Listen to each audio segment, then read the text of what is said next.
Assalamu alaikum, family. Welcome to the Sajdah channel. Today is Friday. Happy Friday.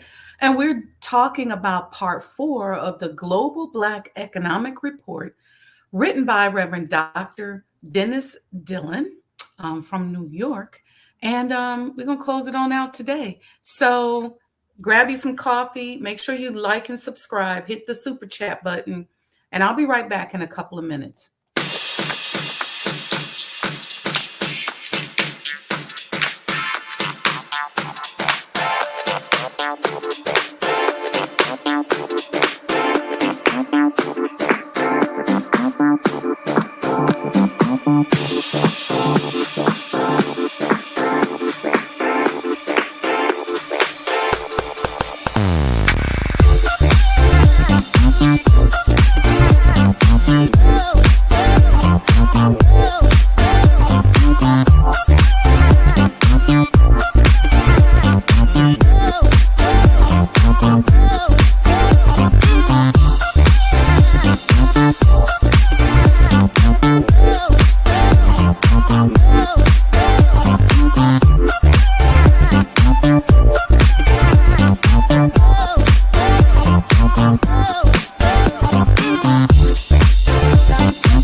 O Allah, guide me among those whom Thou hast guided aright, and preserve me among those whom Thou hast preserved, and befriend me among those whom Thou hast befriended.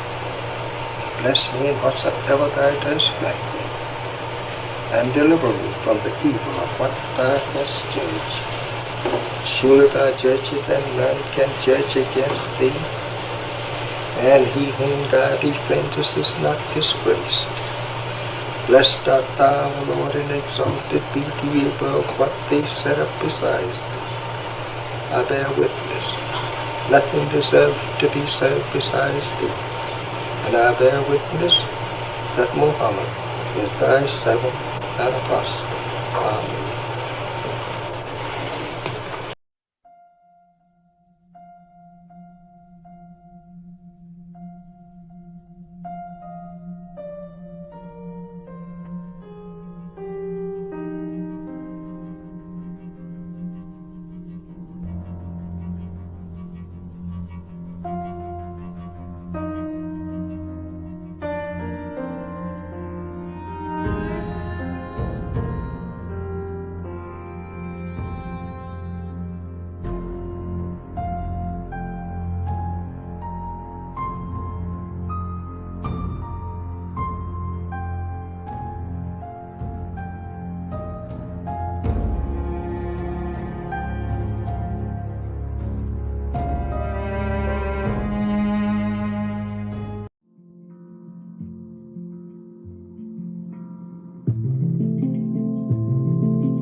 Assalamu alaikum, family. Welcome to the Sajdah channel.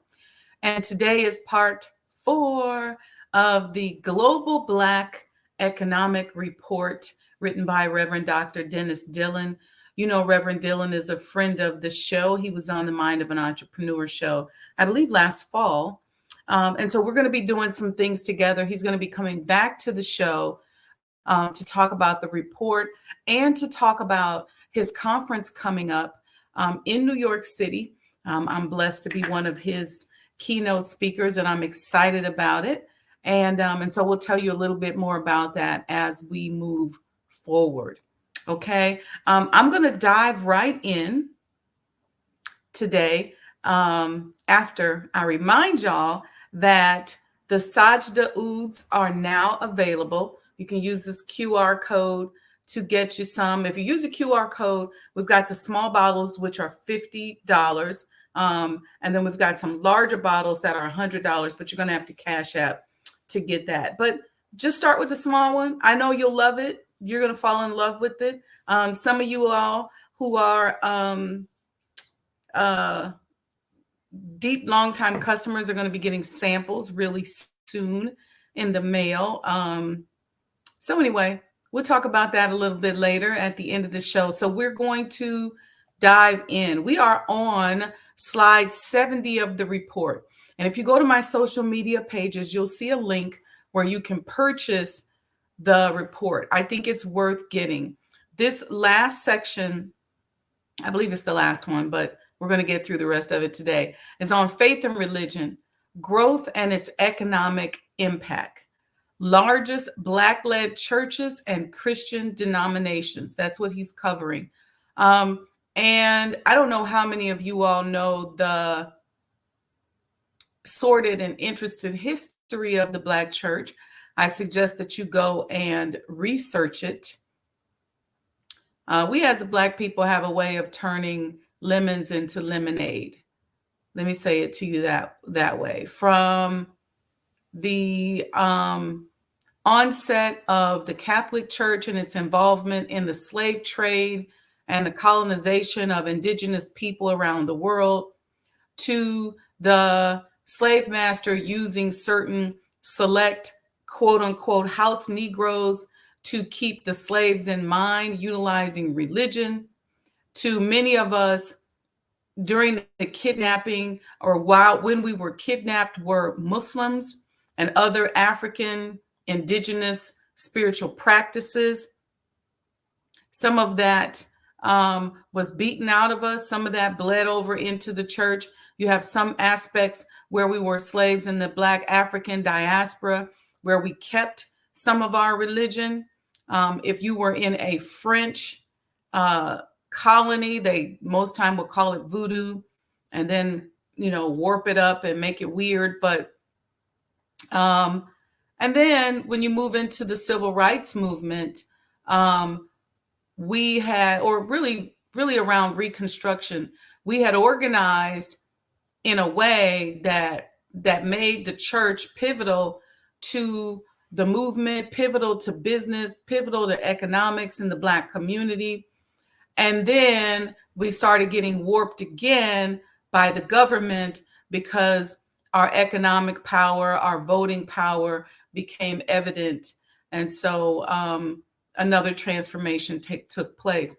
I don't know if he's covering here other non-Christian religions that came up during the time, especially around the time of the Great Migration, shortly after Reconstruction, like the Nation of Islam, the Coptic Church, and others that offered an alternative, if you will, to what was starting to happen within the church of corruption, and really exposing more in-depth knowledge that was not geared towards coming up out of the slave Bible or making people slaves and turn the other cheek and obey their slave master and things like that.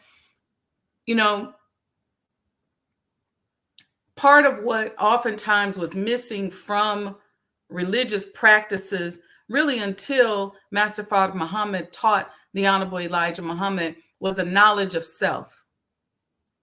And when you know who you are, it changes your spiritual focus and it changes your spiritual power. And so when you know the truth about who you are, trust me, it will change you. And I tell people all the time, if you start to fall off in your faith, go back to who you really are and whose you are.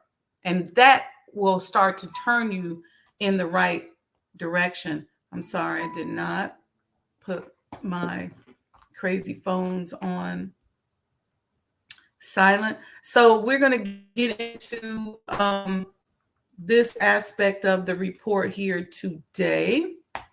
All right, let's see. Let's go.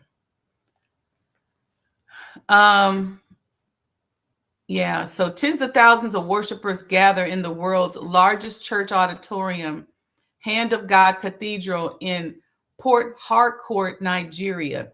The recently completed auditorium seats 120,000.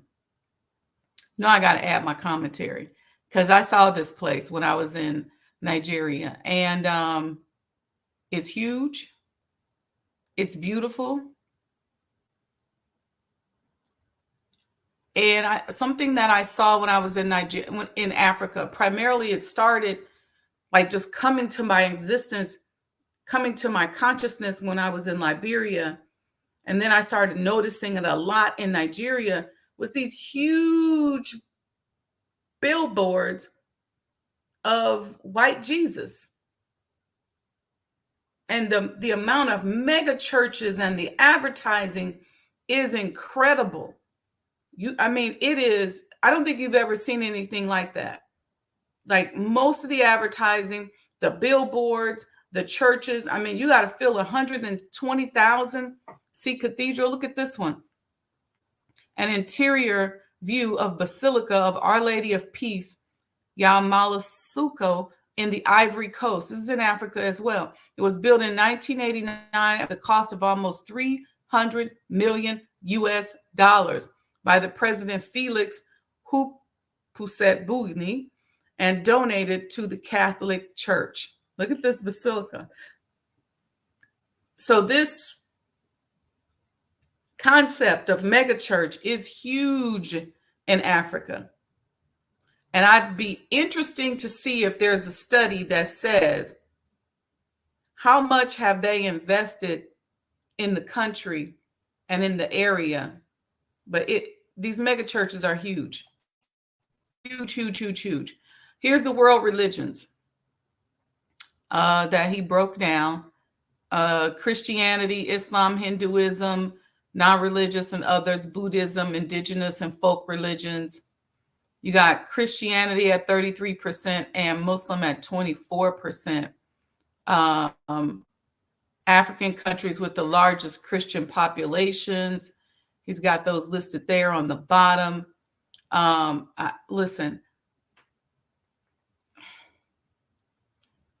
when capitalism rules the world, okay, this is no different than the conversation that I was having to you all about going to Ghana and being responsible. When capitalism rules the world and you put a 120,000 seat arena in the midst of people who are suffering from massive inflation, corrupt financial government, and you spend $300 million on a basilica right in the middle of that level of struggle, what do you think is going to happen? Anyway, I'm sorry. I digress. 15 largest Black African church dominations. You got the Ethiopian Orthodox Church. That's in Africa. You got the Redeemed Christian Church of God. You got the Coptic Orthodox Church. That's interesting. You got the National Black Baptist Convention, Church of God in Christ, Ethiopian Full Gospel Believers Church, the Church of Pentecost, African Methodist Episcopal, So they're just breaking it down. If you look at the locations um, of the headquarters, also interesting. Why is this important? It's important because when you're building your businesses, you have to understand how much these these statistics and this data impact the people that you're working with. And again, I always say this, as we are building our businesses, we want to make sure we're not building predatory businesses that are just black replicas of the white infrastructure that we're complaining about.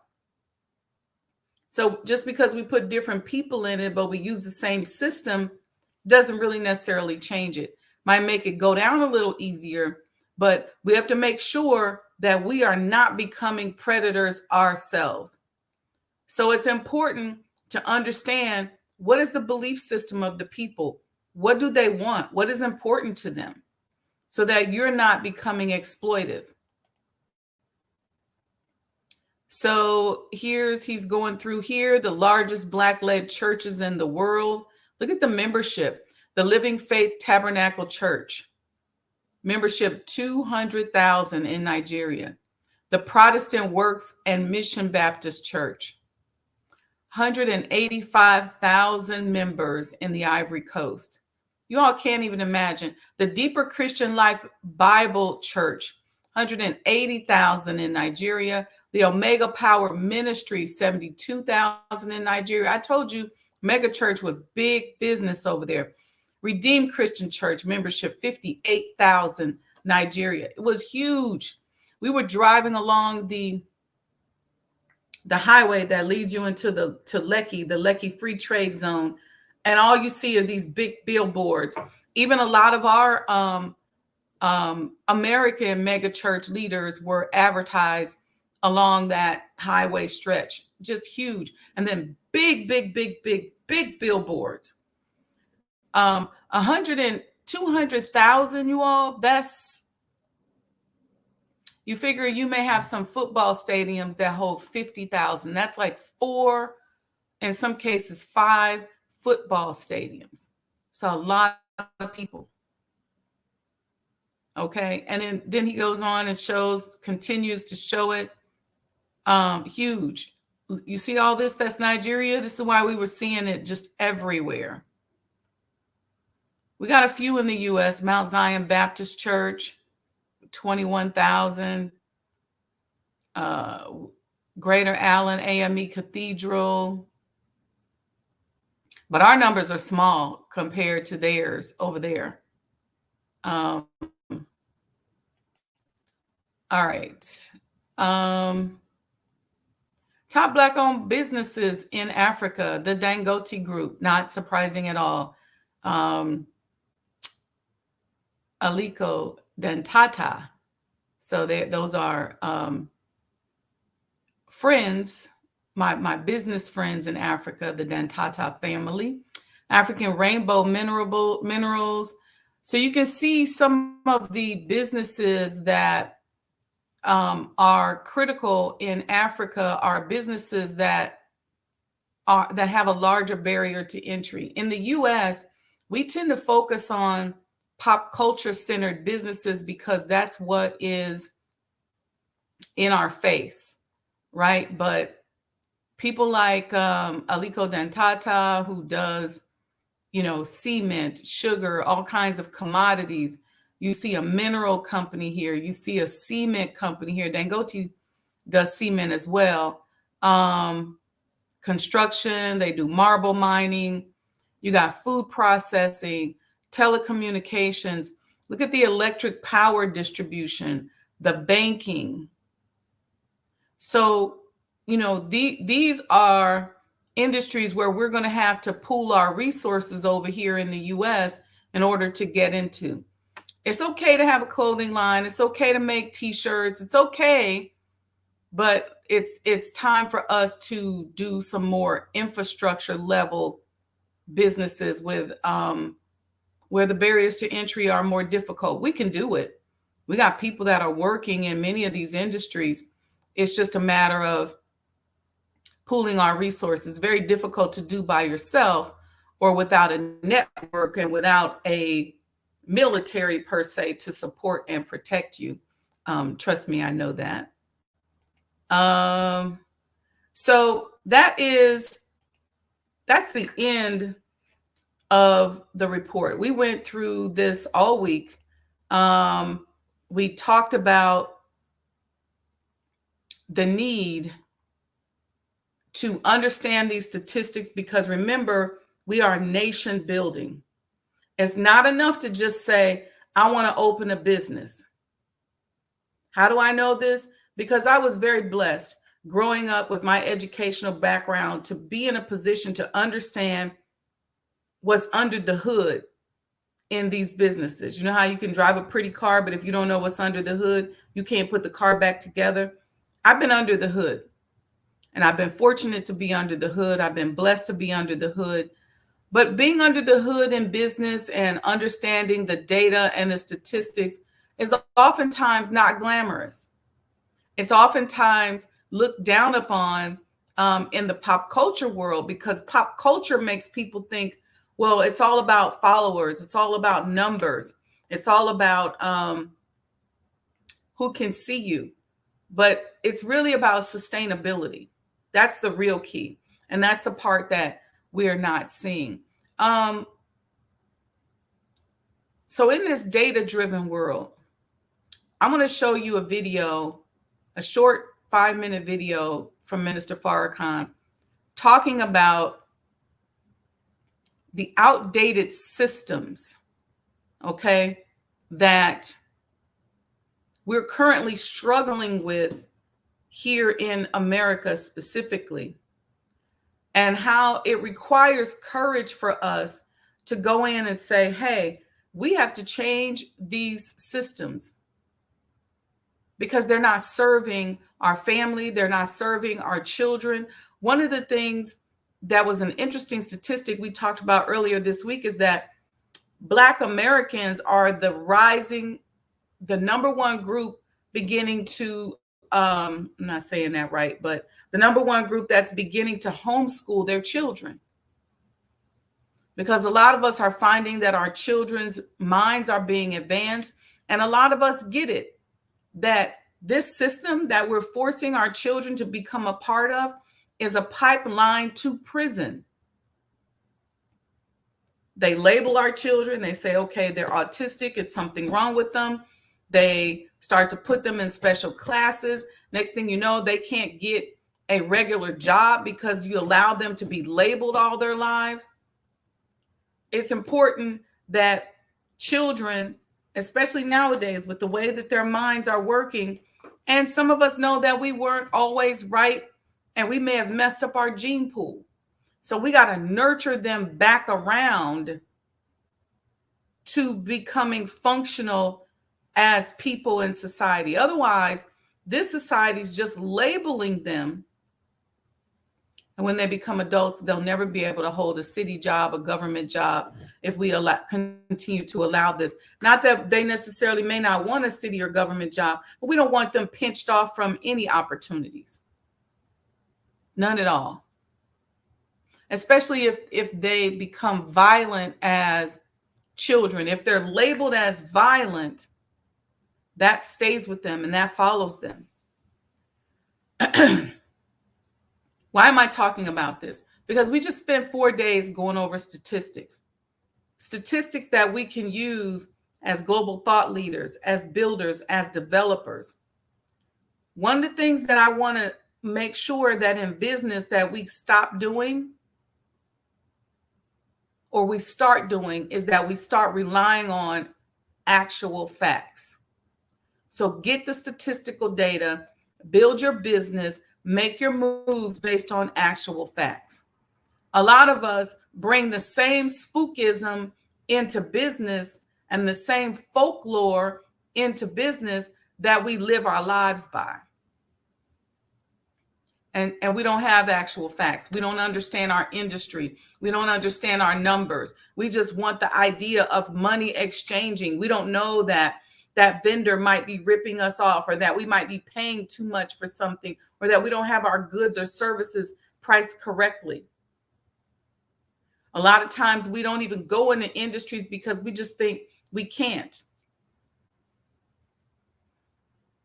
So I want to show you this, and we're going to come back and have a quick conversation about it. And they may very well take this video down. So if you like the show today, go back and watch it, because I'm showing the minister, and you know how they do our beloved Father. Okay, so here we go. They got their vest, bulletproof vest. They've got a Glock 9. They've got a shotgun to the ready. They've got a taser. They got a stick. And they got something to say, we need backup. They got pepper spray. Yes, sir. Now, when you got all of that, what are you dealing with? See, this is a jungle. And they are the keepers of the zoo, where human beings live like the beasts of the field, preying not for one another, but preying upon one another. That is the failure of education. That is the failure of religion. That is the failure of all of the things that steward human life. That is why, in my humble suggestion, we need our own ministry of education, where we bring our brightest minds together to think about what do we want for our people and our children. May I close this point with this? I have a grandson. He's 2 years old. I think he just made 2. My daughter and her husband live in an apartment, and of course the other children are at school. So there's no one in the apartment but those 2 and the little boy. Well, my son-in-law came home and he turned on his computer, and it seemed messed up from the way he had it when he left. And he went to my daughter and said, I wish you would stop messing with my computer. She said, I never touched your computer. He said, well, there's nobody in here but me and you and the baby.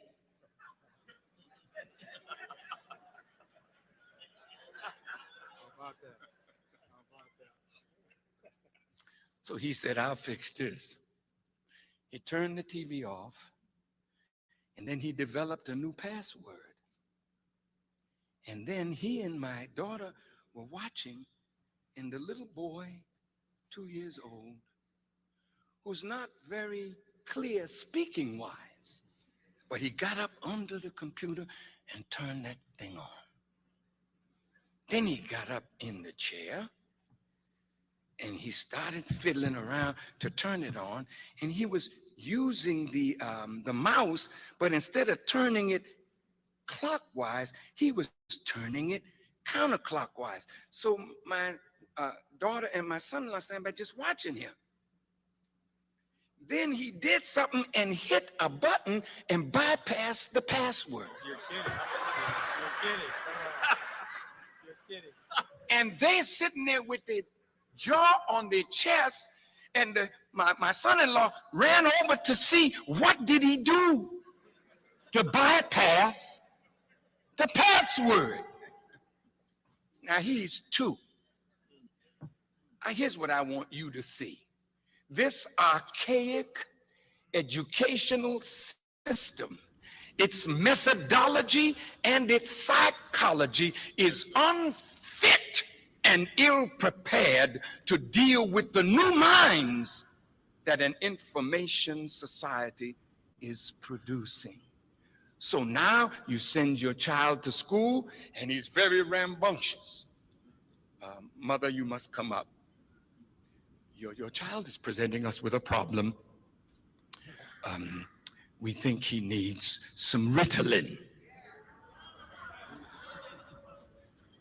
And they did a chemical analysis, someone told me, of Ritalin, and it is like the same as cocaine.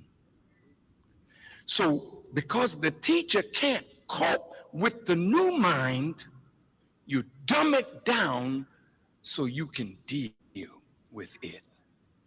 This is a system that must be thrown in the garbage pail. But do you have the courage? See, don't talk about my courage. That's there. I'm talking about your courage now. Do we have the courage to...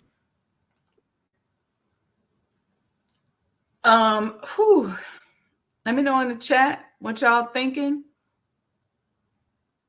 It takes courage. It takes courage to go through this type of data, to study it, to figure out how to find partners, to build, to create new systems, to create new services, much needed goods and services for our community that will serve our community so we don't have to keep going through what we've been going through. It takes courage. It takes courage to study. Why does it take courage to study? It takes courage to study because it takes time. And we're so afraid of time. We're so worried about time.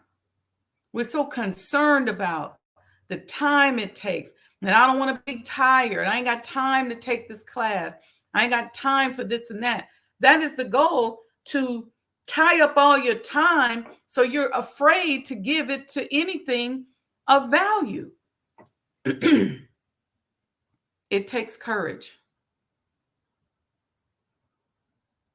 That's right, Sister Monica. These education or killing fields are killing our babies' minds, spirits, and souls. Listen, they stopped educating children 30 years ago.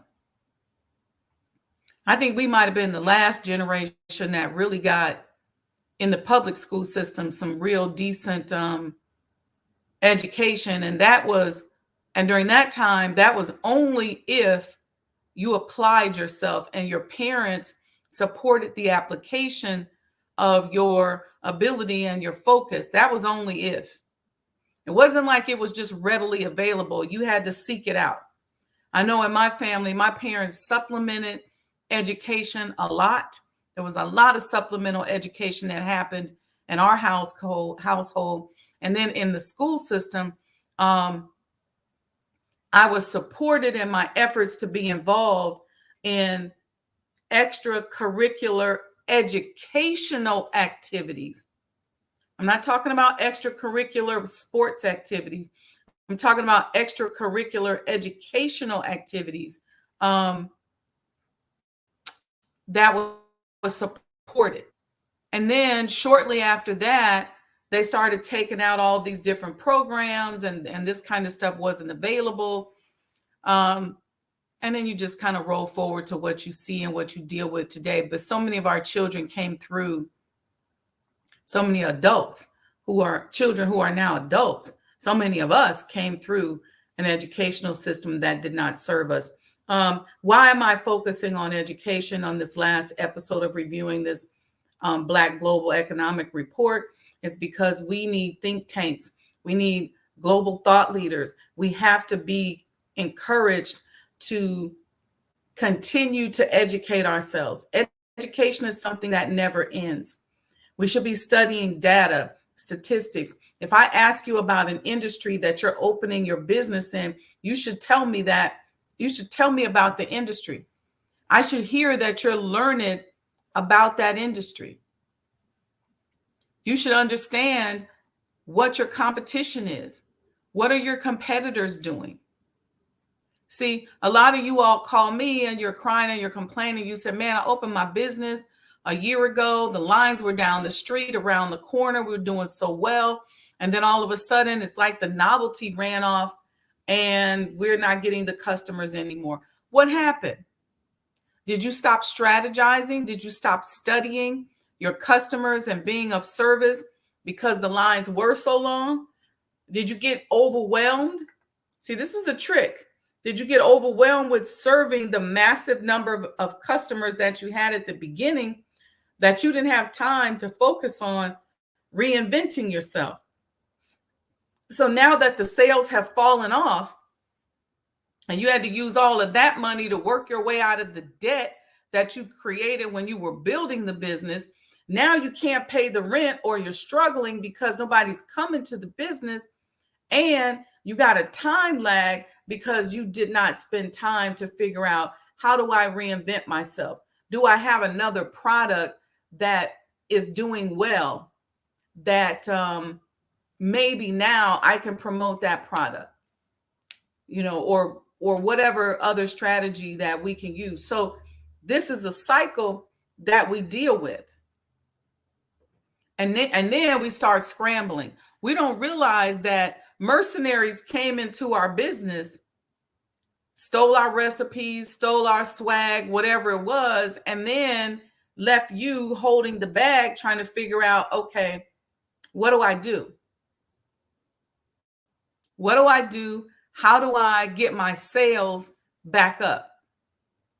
Because in this information society, people are very fair weathered. They'll get on top of you right away. They'll be really excited. It'll be a really big deal. And then all of a sudden, it'll fall off. So what are you doing to continue to reinvent yourself? You have to study your industry, and studying this economic report is important because it's going to help you if you serve this community to understand where the people are, where they're concentrated, what's important, and how you can create programs that will help to generate not only the revenue that you need, but offer the service that is much needed to those members of the community. Part of a lot of the problem is a lot of you all call me for consulting services, but you really don't know who your potential customer is. You're just in your textbook, or you're just in your pop cultural vernacular studies, if you will, but you don't know who your customer is. Who is your customer? Who is more likely to do business with you? I'll give you an example. I spent many, many years as a business consultant, making money, working with Fortune 500 and beyond companies. And even I started out as an employee. And then even when I became and I started my own business, quote unquote, and was an independent contractor, really all that meant was that I started to own my own job. And I had a few projects where I had to go out and get people, but for the most part, I just was an independent contractor. So I kept more of the money, if you will, and it made it easier for a lot of times these projects. And it was easy for me because without a non-compete clause, I could bop around and take projects from various different firms that I was, connected to or registered with or whatever. And so there were some sizable firms and some very sizable projects. But I owned my own job. So I still conducted myself like an employee. It was just that on paper, I was responsible for me and they weren't responsible for me. So I was responsible for my own insurance. I was responsible for going out getting my own clients. I was responsible. Okay. And then, but here's the switch. And this happens with a lot of us. It's with doctors, financial services.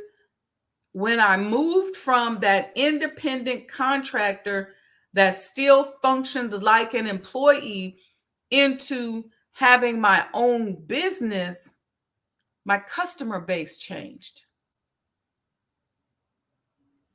Okay. So as an independent contractor that's still functioning like an employee, I'm getting clients from the firm that I work with. As an independent contractor, I can work with a couple of firms. Okay. So I can be a director at this firm, and I can be a director at another firm. And I can take jobs that I want. I can take two jobs simultaneously if I want. That doesn't oftentimes happen, but I can if I can figure out how to service them both and maybe get a couple people to help me. Okay. But then when I said, all right, now I'm going to step outside of and away. Well, before I talk about that, their customers became my customers. So those bigger companies, even the small business companies with heavy cash flow, that's what got me in certain spaces and certain circles that I could not have gotten myself in. Okay. And then what happens, what we do in the industry is we meet up with the alumni, those of us that all work together. Many of us go into corporate in other jobs. And so when people will go to other jobs, they may call and say, hey girl, I'm at Kraft now. And I said, okay, good. Let me know if y'all got anything. Well, Kraft might be into diversity. And my homegirl would say, girl, look, come up here, bring your portfolio, bid on this project. So I go get that project. So those customers became my customers. When I decided to hang my own shingle per se, now my customer base changes. Okay? Because if I'm no longer in that network, okay, if I now have made myself a competitor of the people who used to hire me out, now my customer base changes. And I got to understand that. Okay. It's just like financial advisors. It's like having an educational system. If you're a teacher, even if you're an independent consultant and you go around teaching and you're putting together curriculum, well, the minute you become competition to that institution, your customer base changes. And you got to understand that. And so what does that mean? You have to begin the process of reinventing yourself. You have to go from technician to entrepreneur. Part of most of our problem is that creativity is missing from our business practices. Why? Because we spend most of our day and most of our time chasing down business, chasing down customers, chasing down the dollar.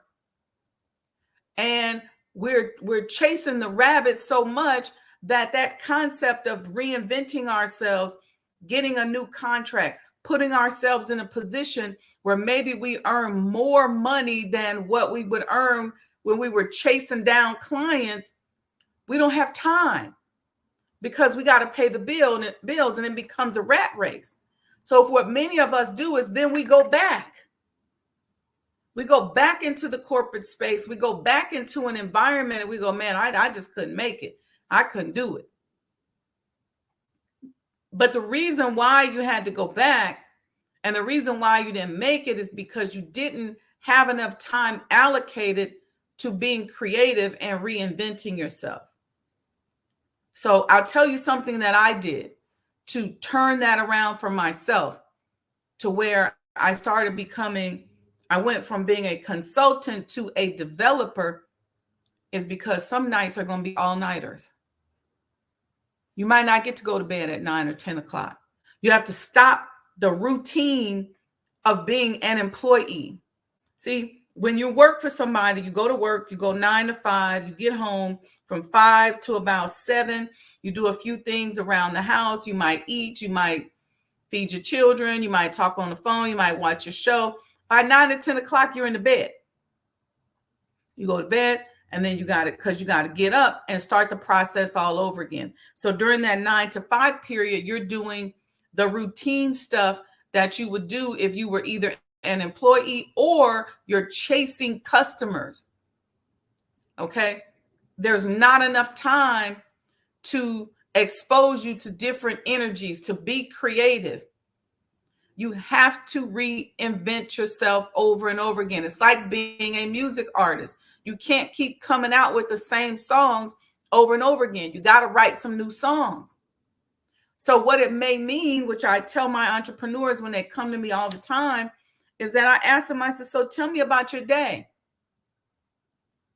There are some nights where I don't lay down till 2 o'clock, because by the time I finish my meetings, I get my meal in, especially if I had to work out late, then during that time, I'm creating.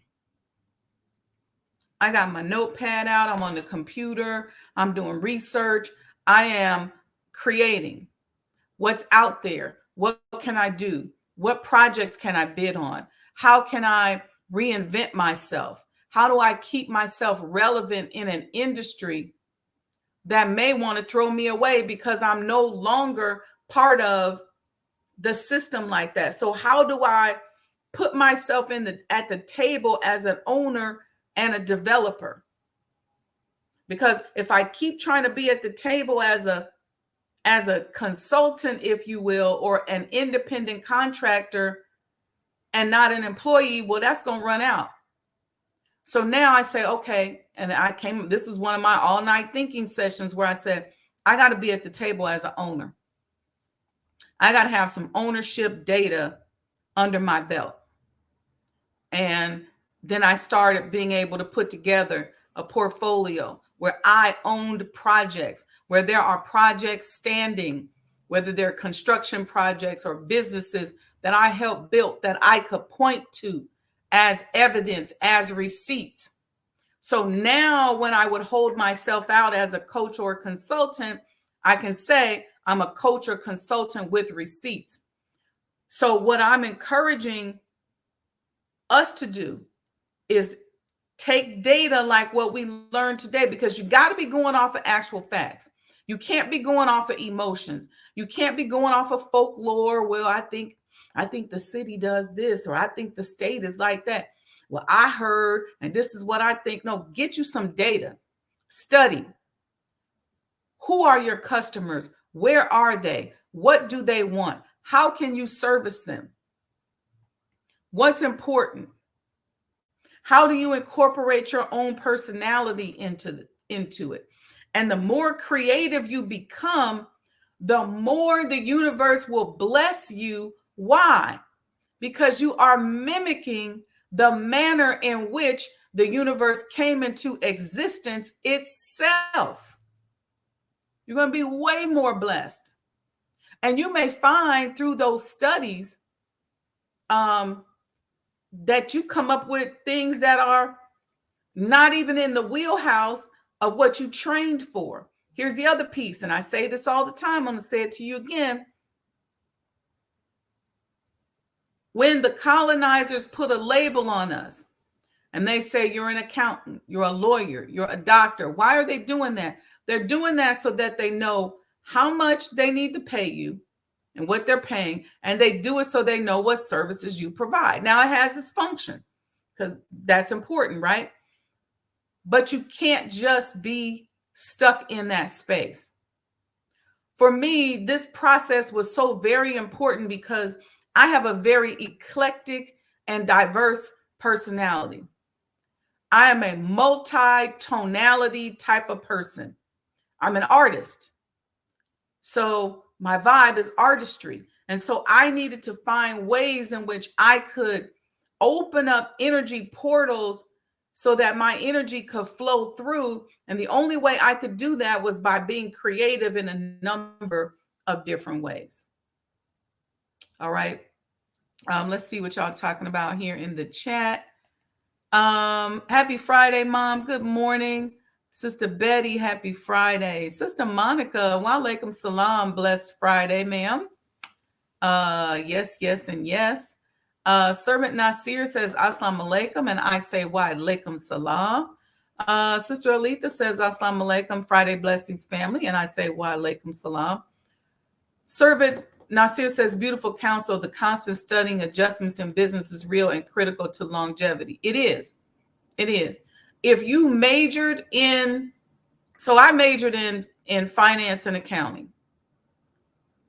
But I was struggling with my eclectic personality even back then because I started off, I wanted to be in psychiatry, which I kind of do a little bit of that now, right? And I went on a field trip to a psych ward and I saw them doing psych trauma on people. And I was like, I can't do that. I always wanted to be in business, but see, I saw business as being the foundation. I didn't necessarily see it at first as a major.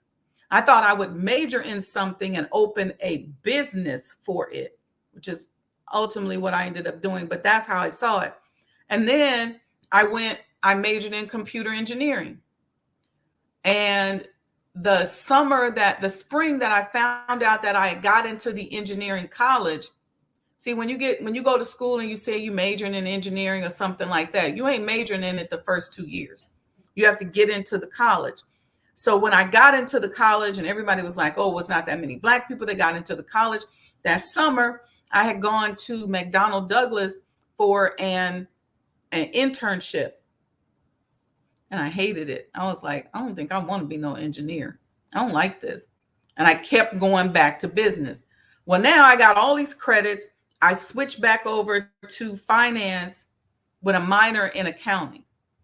And I do this extended program, which they used to offer these extended programs that's kind of like a master's level, but you go like an extra semester or extra year. But I only had to go an extra semester. So I ended up coming out in that December with a dual degree in finance and accounting.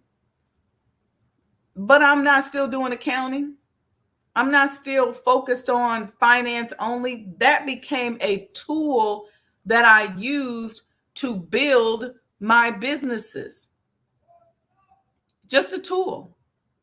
So I'm flowing through my creative development and I'm not afraid to build on what's next, what's next, what's next, what's next, what's next. In fact, about it, I'm always asking God, what's my next best move? And that's based on study and creativity. So if you're in a field of study, don't be so married to that field of study that you're restricting your income. It's just a man-made licensing and a field of study. It's just man-made. It's just something they made up to control and gatekeep the money in that particular industry. Sit down and get creative. What else can I do? Doesn't mean necessarily that you're going to take a big jump right away, but you may build your way and bridge your way into something new, into something greater. So don't be stuck. Don't be stuck. You may decide, you know what? I know this industry because I'm licensed in it and I've been in it forever. I majored in it. I studied in, I got all kind of certifications in it, but guess what? What I do now is really just utilizing that as a tool. That's how fast you should be growing. So every time I would go and get different certifications, whether it was some kind of insurance certification or whatever, I would just make sure that I kept growing and I used that as a tool for the next level and the next level and the next level. So by the time I say, okay, I'm going to go into international business and make sure I'm studying international business. All right. Okay, cool. Well, now all of the other things that I've done become the foundation for the next level. If that's not happening to you, that means that you're not focused on being creative. Now, you may not be that person. You may say, that ain't me. I'm not a global thought leader. I'm not an industry leader like that. I'm not a person that's trying to build no economy. I'm not a nation builder. You might say that. I'm talking to the nation builders right now, the Black economy builders, the people who desire to be impactful in terms of introducing much needed goods and services in our community, people who are interested in doing for self for our community and locking themselves into service. But you may say, that ain't me. And that's okay, because everything ain't for everybody. then what you got to do is you got to have so much width and depth within what it is that you do. Then those of us that are the global thought leaders can come to you and say, here's my subject matter expert when it comes to such and such and so and so. All right. I hope that makes sense. I hope that makes sense to you all. Tomorrow, I had gotten this beautiful download about tomorrow that I really want to, we're going to really dig into. Um, I'm excited about it. So yeah, So we're going to stay on course with that. All right. We're going to be prepared. We're going to be ready. Okay. So I just was looking at some notes to see if I wanted to talk to you about something else. Yes, you're right. Break the fear. The crippling creativity is just man-made. As simple as that. It's just man-made. So tomorrow morning, we're going to talk about creating money versus making money. We're going to talk about that a little bit more. We're going to dive into that and we'll see. But this is just mindset shift stuff. Okay. To help us break out of this matrix that we're in and out of the mindset that we've been given and become more holistic people. What do I mean by that? I'm talking about holistic in business. And that means by the way we see things. We are so discriminatory. We are really, really practicing Willie Lynch every single day. And a lot of times it's trauma. It's because somebody hurt us. A lot of us don't like older people. A lot of us don't like younger people. It's trauma. It's all trauma. And so we're very critical. And we don't like light-skinned people. We don't like dark-skinned people. We really, really, really, really got to work on that. All of that is seeding a mindset that is paralyzing our growth and development. You can't just move forward and go, you know what? We the youth, forget what happened in the past. It's just all about us. It's rugged individualism. Let's go. You ain't going to get that far. You got to understand what happened in the past. History is very, very important. The devil does not create. The devil only reproduces, and that's only just copying. The devil, let me say it this way, the devil only copies and destroys. That's it. So if you understand the pattern, you can read the timeline. And when you read the timeline and you understand your data, you can collapse the timeline and elevate and escalate faster than your parents did or than those around you are escalating. But you got to know the patterns. And if you don't know the patterns, it's very difficult. So part of what we plan to establish with the Honorable Elijah Muhammad House is an understanding of history. Many of these topics remain the same.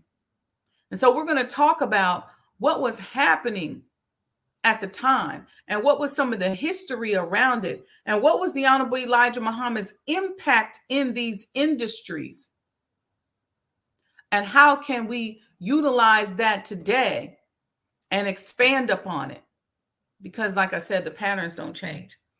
And he gave us the blueprint. And because he has been so severely unpersoned, except through the Honorable Minister Louis Farrakhan, it's difficult for many of us to understand the value and the lessons and the teachings. And we can't see. We are so blind as a people. Stuff be happening right in front of our eyes, and we sitting up here caught up in our emotions, and we take an emotional interpretation of something. I don't care if it's religion. I don't care if it's a celebrity getting arrested. We all in our trauma and our emotions about it, and we can't even see what's really going on. We can't see the handwriting on the wall. It's just time out. And I'm gonna tell you something. And I said this before. It's time for us to stop living a certain way. All this wild and exotic stuff that we think is cute, that's getting us caught up, that's breaking down our energy, that's weakening us, that's traumatizing us, that's separating us. We got to work on that. All right, family. So again, don't forget that the Sajdah Oud line is out, and I'll show you all the commercial again. Some of you are going to be receiving free samples. I am so excited about it. It is amazing. I'm wearing it now. You got to order it. Okay. So if you want the smaller bottle, use this QR code right here. Some of you all said, well, I don't like credit cards, and don't worry. I'm one of those entrepreneurs. I'm going to give you a number of different ways to pay. Okay. You can Cash App, you can Zelle. If you send $50, you'll get the smaller bottle. If you send $100, you'll get the larger bottle. And if you send it to me, make sure you email me so I have your address, because there's no way to put your address in the Cash App or Zelle. If you use the QR code, then it's going to ask for your address and all of that, and I'll be able to get it out to you. But yeah, we'll have some samples.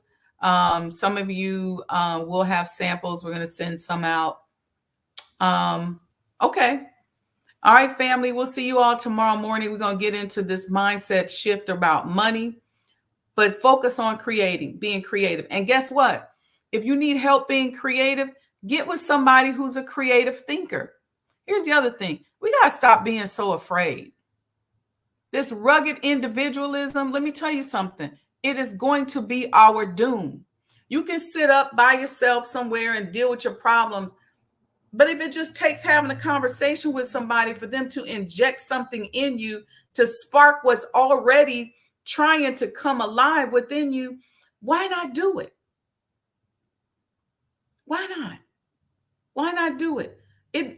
Listen, as long as you get the information and the idea that you need to spark what's inside of you that wants to come out, who cares where it comes from? Stop attaching competition and jealousy to everything. See, as Black people, as Black entrepreneurs, we need to be able to have a friend, a coach that we can say, hey, man, I'm struggling. Stuff ain't going good. And somebody who's going to not have a pity party and validate your lack, but somebody who's going to say, all right, let's go. Let's get creative. What do we got to do? All right. So, okay. I keep telling you all, if you want to book me as a coach or consultant, do it now, because I don't anticipate in the next couple of months that I'm going to be able to do a lot of individual coaching and consulting. I have some larger clients that I know I'll be able to keep, but as we ramp up with the opening and the completion of the Honorable Elijah Muhammad House, my time is going to dwindle. Right now, we're putting together policies and procedures and training manuals and all of that stuff. And we'll be putting notes out there for you, for those of you who want to be of service. All right, family. Peace and blessings. Love you all very much. Happy Friday. Make it a wonderful day. Do something creative today. Get some creative energy going. Be better today than you were yesterday. Get out the routine. Shake it up a little bit. See, your body wants stimulation. Your body needs that stimulation in order to get those brain cells popping. You'll be surprised what just going for a walk or sitting by the lake will do for something that is totally unrelated, or having a conversation that maybe you didn't have, hanging out. You'd be surprised. It's time to live, y'all. It's time to live. Time out being slaves. Let's go. Let's live. I don't know about y'all, but I'm doing it. All right. Peace and blessings, family. Get your Sajdah Oud. It's going to inspire you.